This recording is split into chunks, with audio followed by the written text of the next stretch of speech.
Hello అందరికీ ఇలాంటి పనికిరాని డబ్బాలు పైన క్యాప్ పోయిన డబ్బాలు అయితే మన ఇంట్లో ఎక్కువగానే ఉంటాయి కదా. వాటిని అయితే ఈ విధంగా మంచి డస్ట్బిన్ లాగా చేంజ్ చేసుకోవచ్చు. ఫస్ట్ అయితే దానికి ఈ విధంగా మార్కుతో గీసుకున్నానండి. అదే విధంగా కట్ చేసుకుంటున్నాను.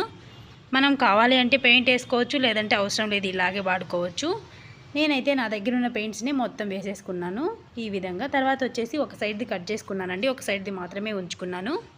తర్వాత మన కిచెన్లో ర్యాక్స్ ఉంటాయి కదా, వాటికైతే ఒక చిన్న హుక్కును అయితే అంటిస్తున్నానండి. హుక్కును అయితే పైకి అంటించుకోవాలి. మనము మామూలుగా అయితే కిందికి వచ్చేలాగా అంటిస్తాం కదా, అలా కాకుండా పైకి అంటించుకోవాలి.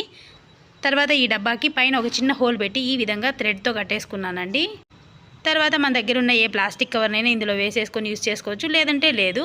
తర్వాత వచ్చేసి ఈ థ్రెడ్ని దీనికి హ్యాంగ్ చేసుకొని ఈ విధంగా పెట్టేసుకున్నామంటే మనం కట్ చేసే కూరగాయలన్నీ డస్ట్ మొత్తం ఇందులో వేసేసుకోవచ్చు. కిచెన్ నీట్గా ఉంటుంది, అలాగే రీయూస్ చేసుకున్నట్లు ఉంటుంది. వీడియో కూడా మీకు నచ్చినట్లయితే తప్పకుండా సబ్స్క్రైబ్ చేయండి. Thank you, bye.